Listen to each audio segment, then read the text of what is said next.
Alright, welcome to my YouTube channel. The fear of the Lord is the beginning of knowledge, and knowledge is never toxic.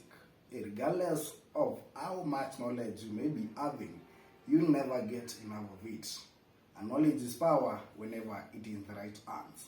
So I believe you and me are some of the right hands which leads that knowledge, because it is power. So today we shall discuss some of the offenses that may be looking similar or look similar, but they are different when we shall dig deeper into the details or the inner parts of these offenses. So we will start with two offenses, and of course in the other videos we shall discuss more of the offenses that look similar, but they are different. So today I want us to discuss the offense of murder and that of manslaughter. So if I may pose a question or a rhetorical question to you, what is the difference between the two offenses? What is murder and what is manslaughter? Both of them have some similarities. And one of the similarities is that both of them are criminal offenses, and both of them involve homicide. Homicide is the killing or taking away of a person's life. While some of the homicides may be lawful, others, like the two of the offenses that we are discussing today, are unlawful. Murder and manslaughter are unlawful.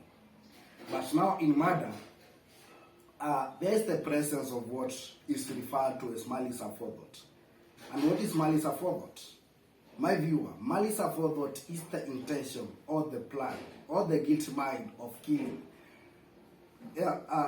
Including in both of the two offenses, that is manslaughter and murder, there is killing. But in manslaughter, there is the absence of malice aforethought. But in murder, there is the presence of malice aforethought. There was the plan, there was the intention of killing a person. But in manslaughter, the plan or the intention was not present. In all criminal offenses, there are three elements which must be proved for any person or any suspect to be guilty of any offense or any criminal offense.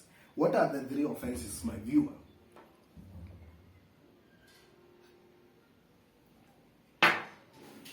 These elements include actus reus.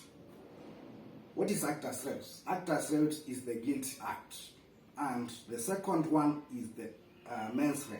And what is mens rea is the guilty mind. And the third element is lack of defense. You may be able to prove, or the prosecution may be able to prove the guilty mind, may be able to prove that this person committed this offense with the intention of committing this offense. But now, on your defense, or on the defense of the accused, he may be having strong defense as to why he made or he committed such offense. For instance, a person, the viewer for the disturbance.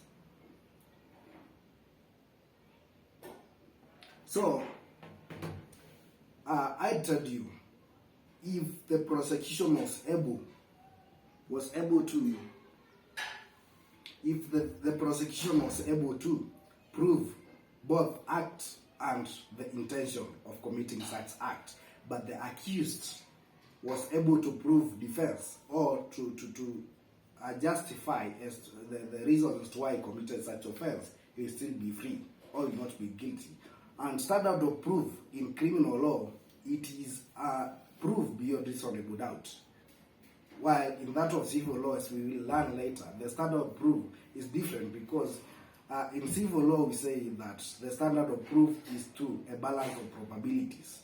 But in criminal law, the prosecution must be able to prove that offense, because some of the offenses like murder have serious penalties, because in murder, actually the offense is mandatory death sentence. Though,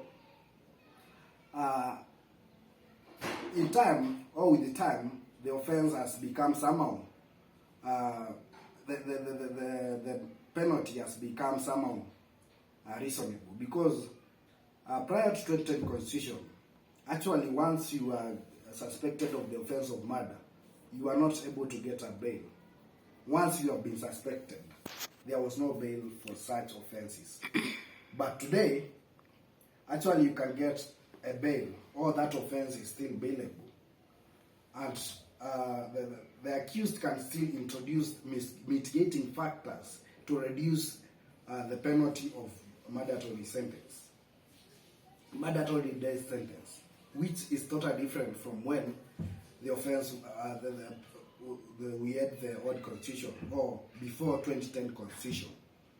So does murder just involve the physical killing, or what are the elements, or when will a person be perceived to have committed the offense of murder? Once you have caused a grievous harm, or you have caused an injury to a person that may cause a death of that sentence, or will cause death to that person within a time frame of 1 year plus a day, you'll be guilty of the offense of murder. Or when you have caused an injury to a person, which maybe if the person had got a good treatment, the person could still recover, but the person dies or loses his life, you'll be guilty of that offense. Or in the process of treating that injury, the person dies, you'll still be guilty of that offense. Now, who has the burden of proving the offense of murder? Just like any other criminal offense, the burden of proof still lies to the prosecution. But in some circumstances, the burden of proof may shift to the accused. Maybe, for instance, when the accused is now proving or justifying his defense, maybe the prosecution was able to prove both the actus reus and mens rea. Because in criminal law we say that actus non facis reum, mens non sit rem. That is just a Latin term, simply is to say that an act does not make a man guilty, not unless his mind is also guilty. So, committing an offense, that is not enough to say that that person is guilty of that offense. But proving the intention to commit that offense, it is what now will make that person guilty of the offense. Now, proving both act and the intention are still not enough, because if the accused has a sufficient defense to prove or to justify the reasons of why he committed such offense, he'll still not be guilty, and we can't say that that person is guilty of certain offense. So, my viewer, let's end our video, or our first video. At that, we shall discuss more and more offenses, and even dig deeper to other offenses. So, goodbye, my viewer. Let's meet in my new and my upcoming video. Thank you.